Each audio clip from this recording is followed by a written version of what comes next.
귀한 찬양 감사합니다. 사랑합니다.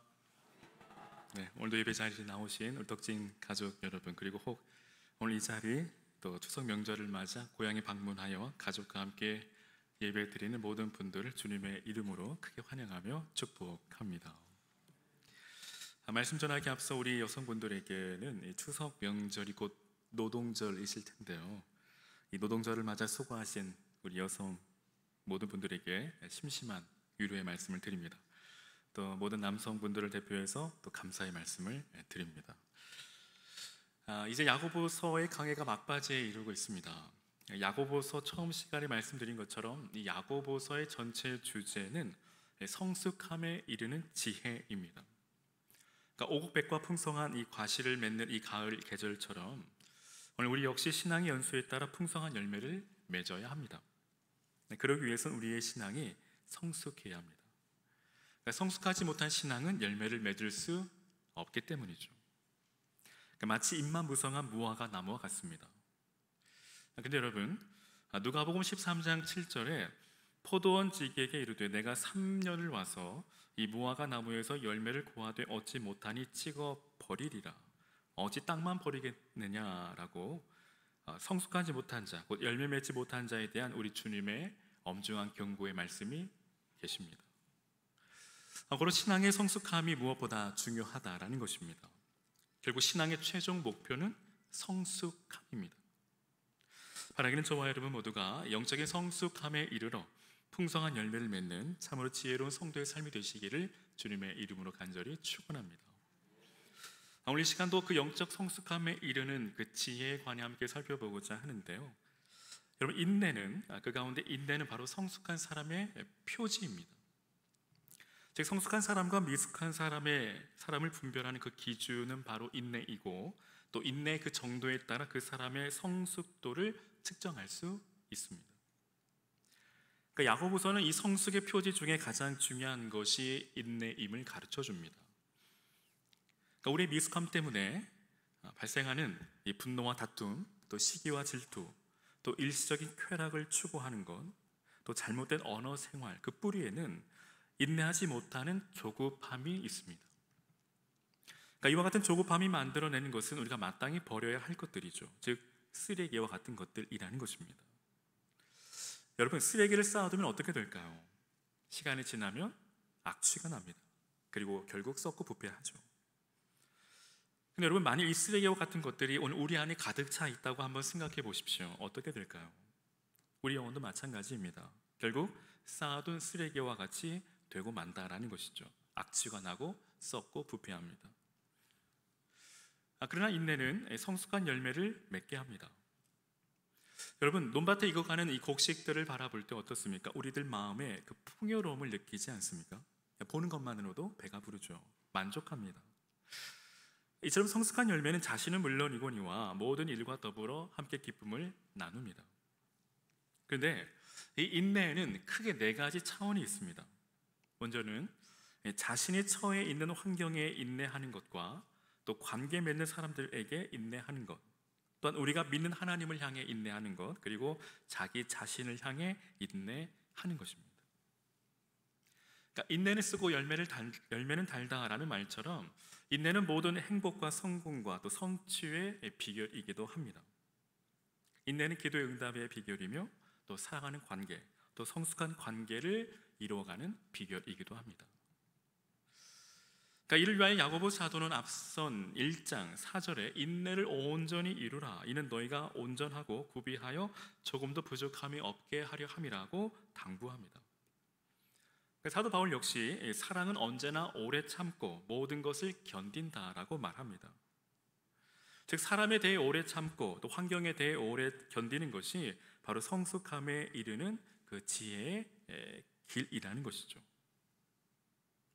거듭 말씀드리지만 신앙은 결국 일체 오래 참는 것입니다. 그러니까 프랑스 속담에 기다림, 그것이 인생이다라는 말이 있습니다. 근데 우리의 신앙도 이와 같습니다. 기다림, 그것이 신앙이다.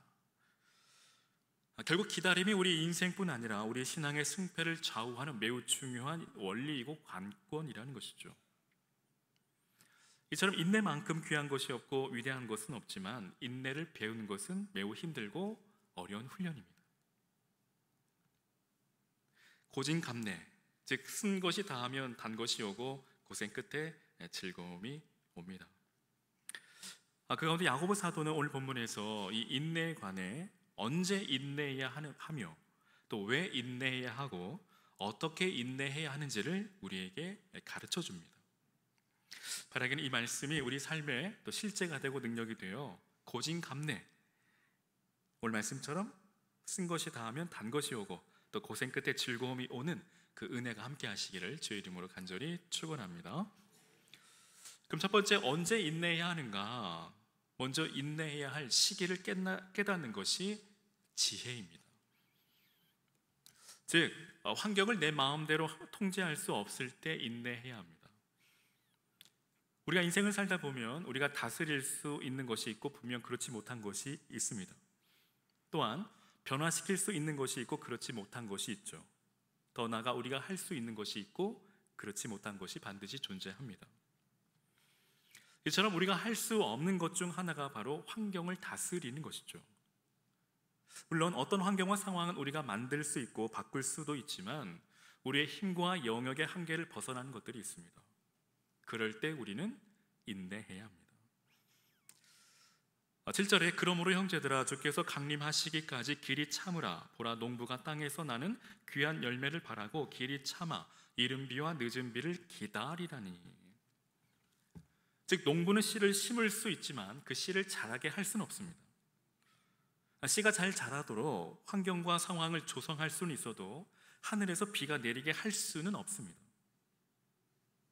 결국 하나님이 하시는 것이죠.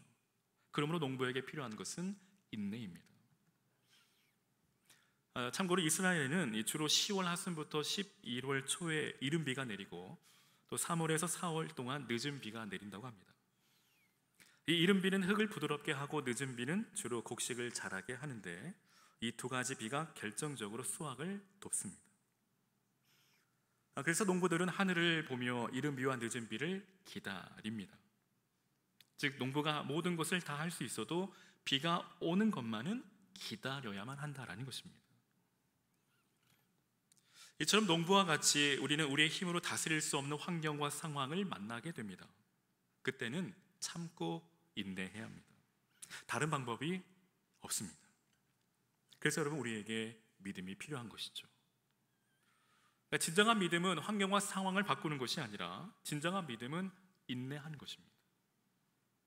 여러분 아무리 믿음으로 죽었다 살아났다 할지라도 여러분 결국 그 삶은 죽음으로 마칩니다. 죽은 나사로 다시 살아났지만 그의 생이 어떻게 됐을까? 결국 죽음에 이르고 말았죠. 하지만 오직 인내하는 자는 영생을 얻습니다. 믿으시면 아멘. 그러니까 우리는 우리가 할 수 없는 것을 다스리려고 할 때 염려가 발생하죠. 근데 여러분 어떻습니까? 염려한다 해서 바뀌는 것이 있을까요? 없습니다. 그럼에도 우리는 염려합니다. 이것이 바로 우리 인생의 연약함이죠. 그 가운데 우리 주님 말씀하십니다. 마태복음 6장 27절에 너희 중에 누가 염려함으로 그 키를 한 자라도 더할 수 있겠느냐. 즉 염려하지 말라는 것입니다. 염려는 아무런 유익이 없고 아무런 능력도 없다라는 것입니다. 그로 염려하는 것이야말로 참으로 어리석은 것이라는 것이죠. 이어서 주님 말씀하십니다. 28절로 33절입니다. 오늘 화면에 또 말씀을 좀 띄워주시면 감사하겠습니다. 28절로 33절에 주님 말씀하십니다. 눈으로 한번 따라오십시오. 또 너희가 어찌 의복을 위하여 염려하느냐. 들의 백합화가 어떻게 자라는가 생각하여 보라. 수고도 아니하고 길쌈도 아니하느니라. 그러나 내가 너에게 말하노니 솔로몬의 모든 영광으로도 입은 것이 이 꽃 하나만 같지 못하였느니라. 오늘 있다 내일 아궁에 던져지는 들풀도 하나님이 이렇게 입히시거든 하물며 너일까 보냐 믿음이 작은 자들아. 그러므로 염려하여 이르기를 무엇을 먹을까 무엇을 마실까 무엇을 입을까 하지 말라. 이는 다 이방인들이 구하는 것이라. 너희 하늘 아버지께서 이 모든 것이 너희에게 있어야 할 줄을 아시느니라. 그러즉 너희는 먼저 그의 나라와 그의 의를 구하라. 그리하면 이 모든 것을 너희에게 더하시리라. 믿으시면 아멘. 즉 우리 염려하지 말고 다만 주께 맡기라는 것입니다. 우리 모든 형편과 처지를 다 아시는 그 주님께 맡기라는 것이죠. 농부가 이른 비와 늦은 비를 기다리는 것처럼 날마다 때를 따라 도우시는 하나님의 그 은혜의 손길을 기다리라는 것입니다. 사랑하는 여러분, 기다리십시오. 기다리는 자에게 하나님께서 반드시 복을 주실 줄로 믿습니다. 아멘 하신 분들에게 반드시 꼭 이루어질 줄로 믿습니다. 여러분, 계속해서 나와 관계 맺고 있는 사람들이 내가 원하는 대로 변화되지 않을 때 우리는 인내해야 합니다. 그러니까 앞선 환경과 상황에 인내하는 것과 아울러 가장 어려운 것이 바로 사람들에 대해 인내하는 것인지도 모릅니다.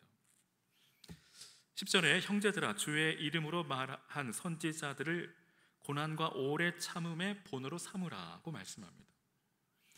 여러분, 사람은 말을 잘 들을까요? 듣지 않을까요? 대답하지 않으시기로 작정을 하셨죠. 물론 경우에 따라 사람에 따라 다를 수 있겠죠. 하지만 여러분, 제가 본 데 대부분 사람들은 말을 잘 듣지 않습니다. 이것이 바로 인간의 본질인지도 모릅니다. 말을 참 듣지 않죠. 우리 아내 되시는 분들 정말 그렇지 않습니까? 저 개인적으로도 아이들을 양육하면서 이게 훈계할 때 너 왜 이렇게 부모님 말씀 안 들어? 라고 야단을 치면 그 제 안에 그 양심의 소리가 들리기 시작합니다. 그럼 너는, 꼭 주님께서 저에게 하시는 음성처럼 들리곤 합니다. 여러분 어떠신가요? 그러니까 남들을 경책함에 앞서 먼저 자신을 돌아볼 줄 아는 자가 바로 진정한 지혜로운 자요 성숙한 사람입니다. 자신은 마치 아무런 문제가 없는 것처럼 말하고 행동하는 자가 바로 참으로 미련하고 어리석은 자입니다. 마치 입만 무성한 무화과 나무와 같이 그저 입만 무성합니다. 입만 살아있습니다. 10절의 말씀처럼 하나님의 말씀을 백성들에게 전하며 회개와 변화를 촉구하는 선지자들은 많은 고난을 고초를 당했습니다. 그런데 백성들은 변화되기를 거부하고 오히려 선지자들을 핍박하고 죽이기까지 합니다. 그 이유는 자신들에겐 아무런 문제가 없다라고 치부하기 때문이죠. 하지만 여러분, 그 결과가 무엇입니까? 하나님의 심판입니다. 그럼에도 고난당하던 선지자들은 일에 오래 참고, 그들이 한 일은 오래 참고 인내한 것이었습니다. 그러니까 대표적인 예로 이 구약의 에레미야 선지자, 그는 눈물의 선지자로 불리웁니다. 그는 많은 백성들로 인하여 눈물의 기도를 드렸고 눈물로 섬겼습니다. 또 호세아는 창기인 고멜을 아내로 맞이하며 끝없는 인내로 그녀를 사랑했습니다. 이것은 곧 하나님께서 이스라엘을 사랑하시는 모습을 보여준 것이죠.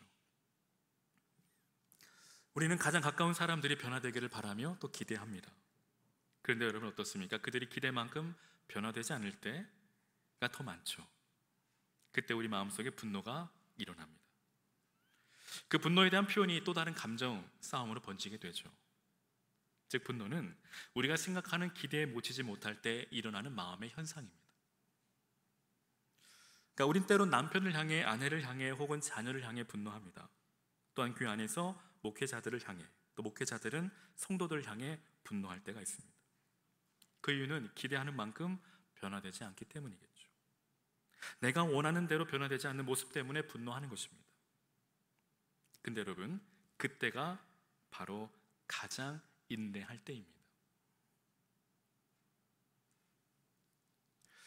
어떤 면에서 우리가 가장 인내해야 할 대상은 자기 자신인지도 모릅니다.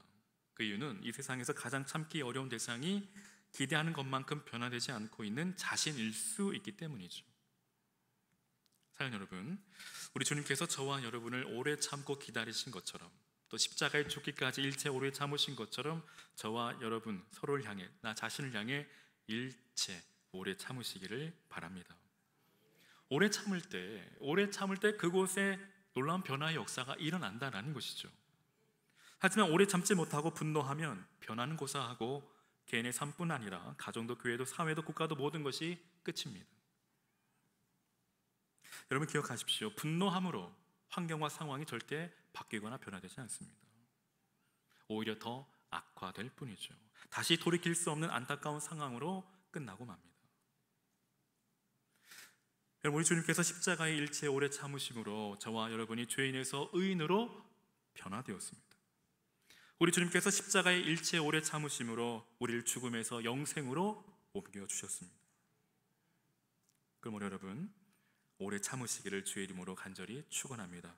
그 가운데 반드시 놀라운 변화의 역사와 또 생명의 역사가 일어날 줄로 믿습니다.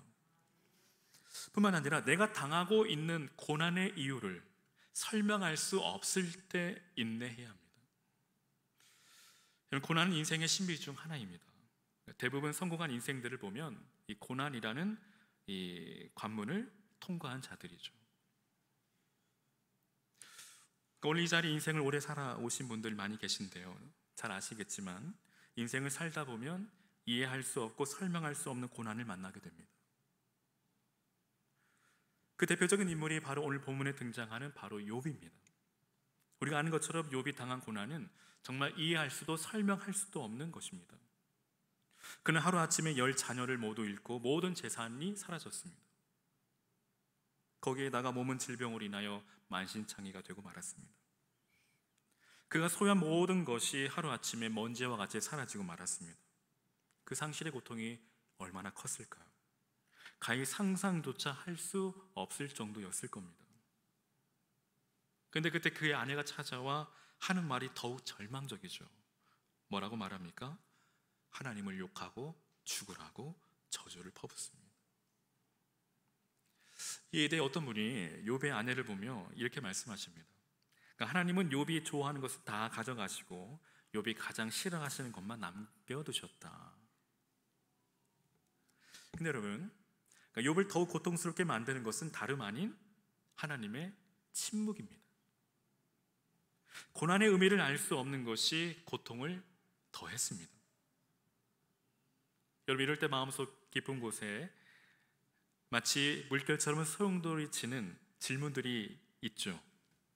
하나님, 어떻게 저에게 이러실 수 있어요? 어떻게 이런 일이 일어날 수 있단 말입니까? 정말 하나님 살아 계십니까? 아니면 제가 무슨 죄가 그렇게 많단 말입니까? 아마도 이런 원망 섞인 질문들을 한 번씩은 다 해보셨을 겁니다. 근데 여러분, 이런 질문들이 솟구칠 때 우리가 해야 할 일은 인내하는 것입니다. 우리는 하나님의 그 깊으신 뜻을 다 이해할 수 없고 헤아릴 수 없습니다. 그럼에도 우리는 인내해야 합니다. 인내해야 할 이유를 깨닫는 것, 그것이 바로 지혜입니다. 우리 인내해야 할 시기를 아는 것과 또 함께 인내해야 할 이유를 아는 것은 아주 중요합니다. 왜냐하면 이유만 알면 비록 힘이 들지만 어떤 고난도 견뎌낼 수 있기 때문이죠. 그러니까 이유를 안다라는 것은 의미를 안다는 것이고, 의미를 안다는 것은 소망이 있다라는 뜻입니다. 오늘 욥의 고백을 통해서도 우리가 확인할 수 있죠. 그가 나를 단련하신 후에는 내가 정금같이 나오리라. 나의 가는 길을 그가 아시나니. 고난 속에서도 하나님의 뜻을 알았기에 욥은 그 고난을 이겨냈던 것이죠. 그럼 그 가운데 우리가 인내해야 할 이유에 대해서 함께 살펴본다면, 첫째, 하나님께서 때를 주관하시기 때문에 인내해야 합니다. 즉, 우리가 인내해야 하는 이유는 하나님이 모든 때를 주관하시기 때문이라는 것입니다. 그러니까 인간의 노력으로, 인간의 힘으로 하나님의 때를 앞당길 수 없습니다. 그러니까 이른 비와 늦은 비 시기를 정하시는 분은 오직 하나님 한 분이십니다. 오늘 본문에도 나타났듯이, 기록되어 있듯이 종말의 시기를 주관하시는 분도 하나님이십니다. 여러분 믿으십니까? 믿으시기를 바랍니다. 그러니까 분명한 것은 우리가 그 종말의 때를 알 수는 없지만 그 때가 점점 다가오고 있다라는 사실이죠. 오늘 본문의 말씀처럼 문 밖에 있습니다. 그럼 야고보 사도는 예수님이 다시 오신다는 말씀을 거듭 반복해서 강조하고 있는데, 오늘 8절에 너희도 길이 참고 마음을 굳건하게 하라. 주의 강림이 가까우니라. 즉, 우리가 오래 참고 마음을 견고하게 해야 하는 이유, 그것은 주님의 재림이 가까웠기 때문이죠. 여러분, 우리 인생의 쾌락도 오래 가지 않고 인생의 고통도 오래 가지 않습니다. 혹은 이 자리 세상 연락을 즐기며 세상 자랑의 시간과 물질과 마음을 빼앗긴 채 살아가고 계신 분 계신가요? 오늘 베드로전서 4장 7절은 말씀합니다. 만물의 마지막이 가까이 왔으니 그러므로 너희는 정신을 차리고 근신하여 기도하라. 고통 가운데 고난 중에 계신 분 계신가요? 계시록 22장 20절입니다. 이것들을 증언하신 이가 이르시되 내가 진실로 속히 오리라.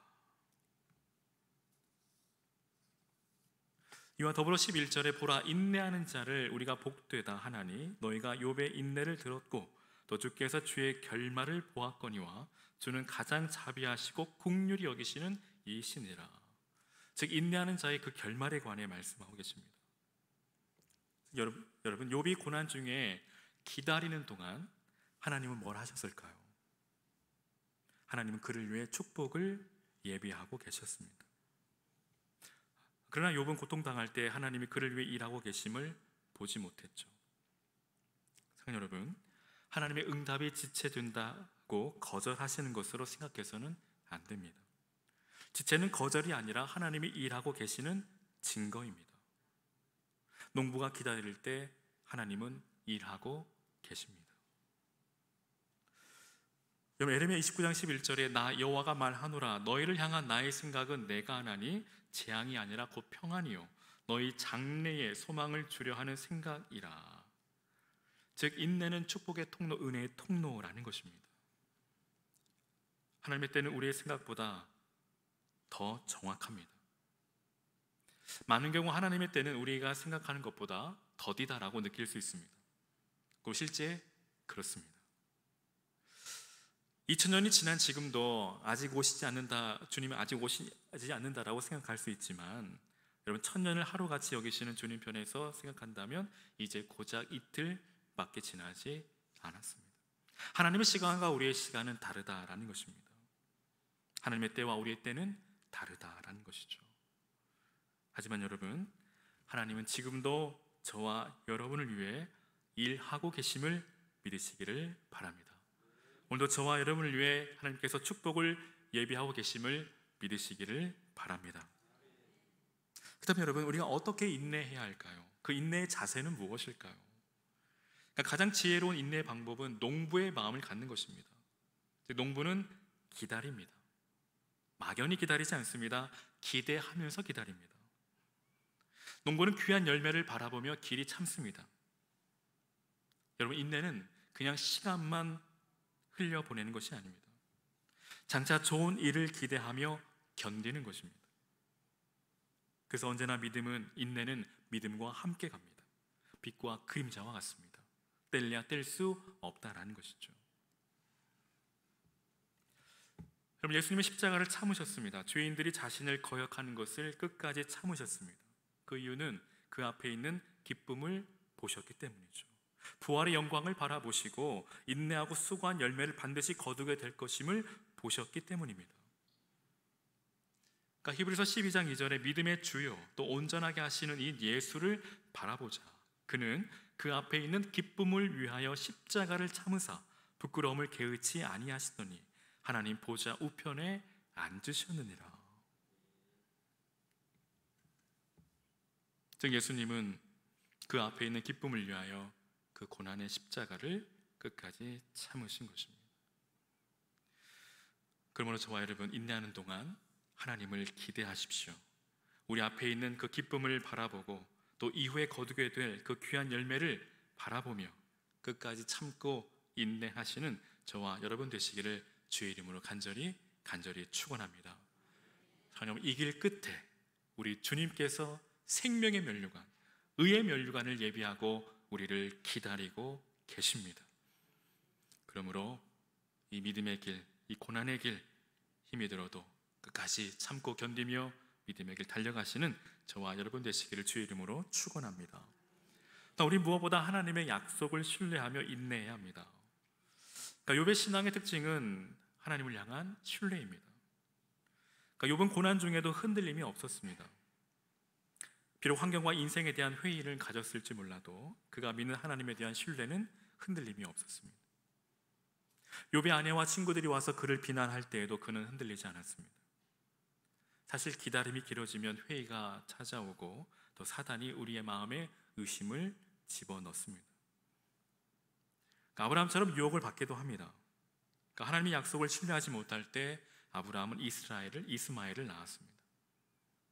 그러므로 오늘 저와 여러분, 우리 이 땅의 믿음의 삶을 살아갈 때에 환경을 바라보지 마시기 바랍니다. 언약에 신실하신 하나님 한 분만을 믿고 의지하십시오. 원망하지 말고 잠잠히 인내하시기를 바랍니다. 분명한 사실은 하나님의 시간과 하나님의 때가 더 정확하다라는 것이죠. 그리고 그 때가 가장 좋은 때라는 사실입니다. 믿으시면 아멘. 오늘 11절 말씀처럼 주는 가장 자비하시고 긍휼히 여기시는 이 신이라. 즉 우리가 믿는 하나님은 모든 것이 합력하여 반드시 선을 이루시는 분이라는 것입니다. 우리가 믿는 하나님은 인자하신 하나님이십니다.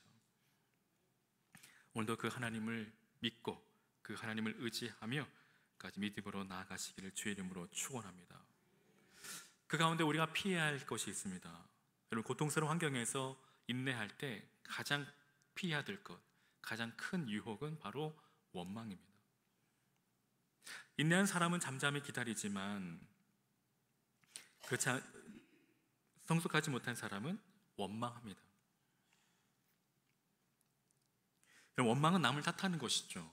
모든 책임을 다른 사람에게 전가하는 것입니다. 하나님께 돌리는 것이죠. 그러니까 원망은 필요악이며 우리 영혼의 독약과도 같습니다.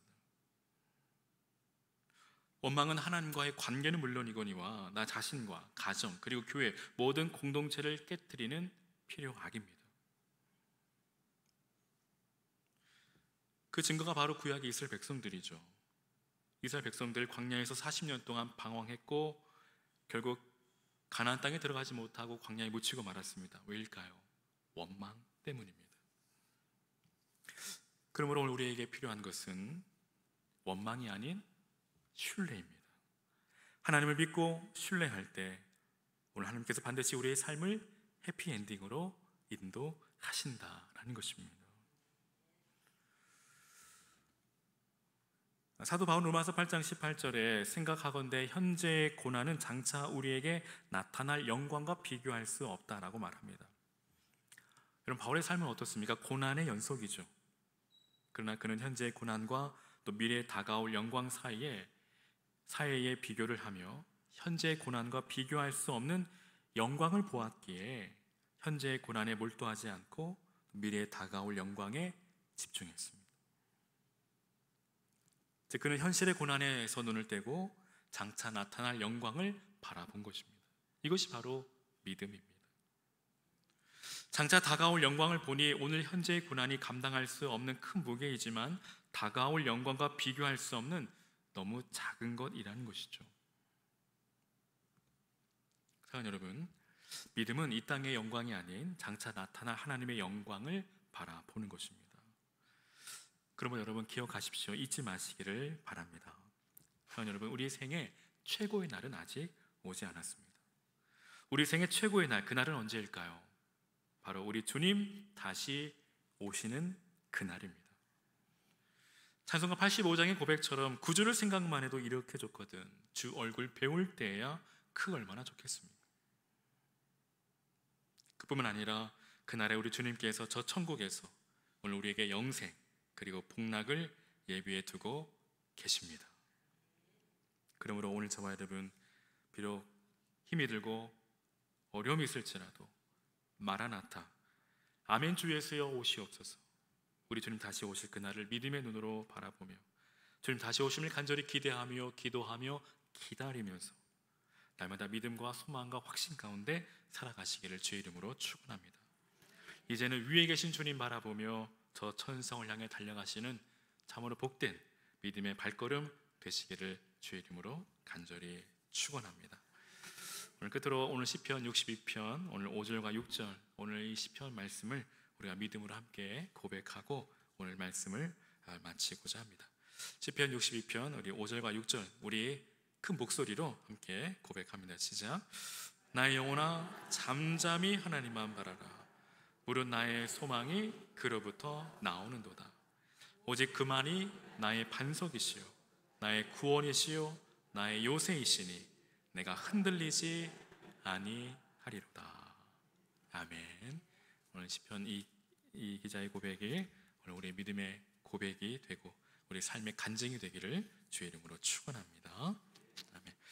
함께 여러분 우리 시간이 지났는데 함께 이 시편의 고백, 우리의 고백으로 좀 같이 좀 노래하고 또 주님 앞에 고백하고자 합니다.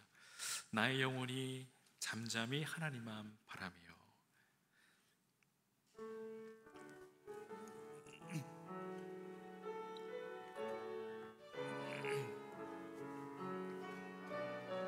우리 주님 바라보며 함께 이 찬양 고백합니다. 나의 영혼이 잠잠히, 나의 영혼이 잠잠히 하나님만 바라며 나의 구원이 그에게서 나는도다. 나의 영혼아 잠잠히, 나의 영혼아 잠잠히 하나님만 바라라. 나의 소망이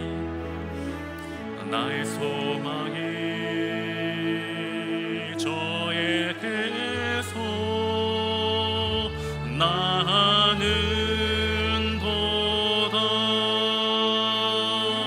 오직 주만이 나의 반석, 나의 구원이시니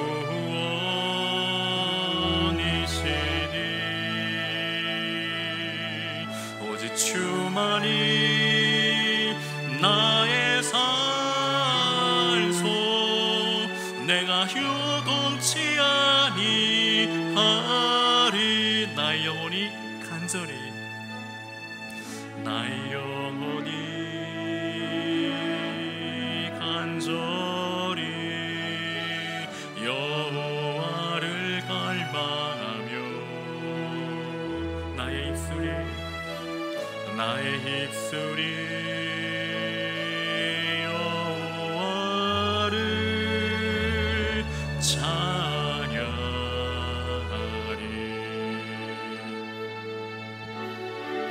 나의 영혼이 즐거이 여호와를 따르리니 나의 평생에 여호와를 송축하리.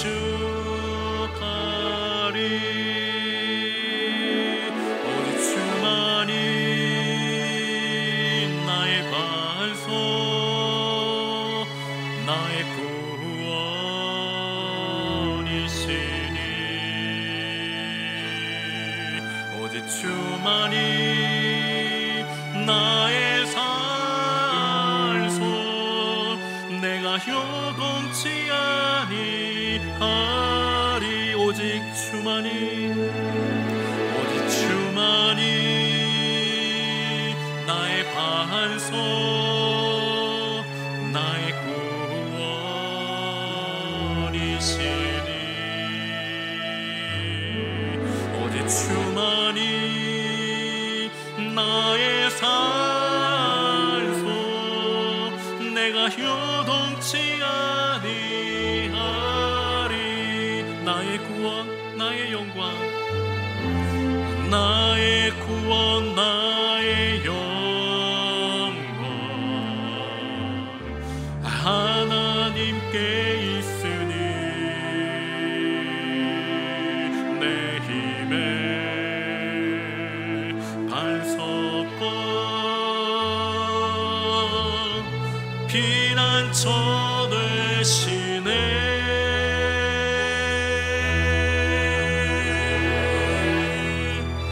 오직 주만이 나의 반석, 나의 구원이시니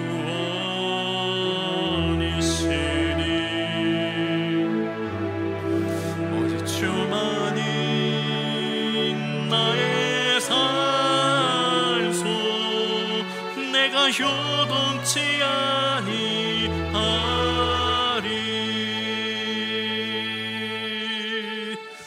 함께 시간 우리 기도하실 때 여러분 혹시 고난 가운데 고통 가운데 계신 분 계신가요? 주님 바라보시기 바랍니다. 하나님만 바라시기를 바랍니다. 오직 그 주님을 갈망하며 주님 앞으로 나아가십시오. 주님께서 우리의 상한 마음 만지시고 고치실 뿐 아니라 우리의 삶의 완전한 치유와 회복, 또 우리의 심령을 새롭게 하시고 또 우리의 삶의 큰 은혜와 복을 주실 줄로 믿습니다. 환경과 상황을 바라보지 않게 하시고 오직 주님만을 바라보며 이제 위에 계신 주님 바라보며 오직 하늘 소망 가운데 저 천성을 향해 달려가는 참으로 복된 믿음의 발걸음 되게 하여 주십시오. 인내로서 우리의 믿음의 경주를 끝까지 감당하여 마침내 승리함으로 주께서 예비하신 의의 멸류관 생명의 멸류관을 받아쓰고 저 천국에서 우리 주와 함께 영생 그리고 복락을 누리며 살아가는 참으로 복된 성도의 삶이 되게 하여 주십시오. 우리 간절히 사모하는 마음으로 또 소원하며 주여 한번 부르고 함께 합심하여 기도의 자리로 나아갑니다. 주여, 살아계신 하나님 아버지, 우리 인생 가운데 때는 고난이 찾아올 때, 때는 어려움이 찾아올 때에 그 가운데 낙심치 않게 하시고 그 가운데 주님 바라보며 주님 인내함으로 하나님 끝까지 믿음의 길 달려갈 수 있도록 은혜 내려 주시옵소서. 오직 주님을 바라보게 하시고 또 주님을 기대하게 하시고 주님을 기다리며 하나님 아버지 믿음의 길 달려갈 수 있도록 은혜 내려 주시옵소서. 하나님 아버지, 우리 주님 곧 오십니다. 우리 주님 곧 오십니다. 하나님 아버지, 저 천국에서 우리 주와 함께 또 영생 그리고 복락을 누리며 살아갈 그날을 바라보며 우리가 믿음의 길 달려가게 하시고 하나님 아버지, 저 천국을 소망하며 나와 저 천성을 달려가는 참으로 복된 신실한 믿음의 발걸음 되게 하시옵소서. 하나님 아버지, 그 가운데 우리 가운데 하늘의 기쁨으로 충만하게 하시고 이 땅에 천국을 경험하며 살아가는 참으로 복된 성도의 삶으로 주님 인도하여 주시옵소서. 주님 오늘도 우리와 함께 하여 주시고 오늘도 내일도 우리의 삶을 다스려 주시며 우리의 걸음을 인도하여 주시옵소서. 함께 하여 주십시오. 예수님의 이름으로 기도하옵나이다. 아멘. 살아계신 하나님 아버지, 믿음의 삶을 살아갈 때에 때론 고난이 찾아올 때 하나님 그 가운데 낙심치 않게 하시고 주님 바라보게 하시옵소서. 우리가 끝까지 인내함으로 마침내 승리하여 주님의 나라에서 주와 함께 영생 그리고 복락을 누리며 살아가는 참으로도 복된 성도의 삶으로 주께서 인도하여 주옵소서. 위에 계신 주님 바라보며 날마다 저 천성을 향해 달려가게 하시고 마침내 승리하여 주님께서 예마시 의의 멸류관 생명의 멸류관 받아쓰고 주님과 함께 영생 복락을 누리며 살아가는 참으로 복된 성도의 삶으로 우리 주님 인도하여 주옵소서. 감사드리며 예수님의 이름으로 기도하옵나이다.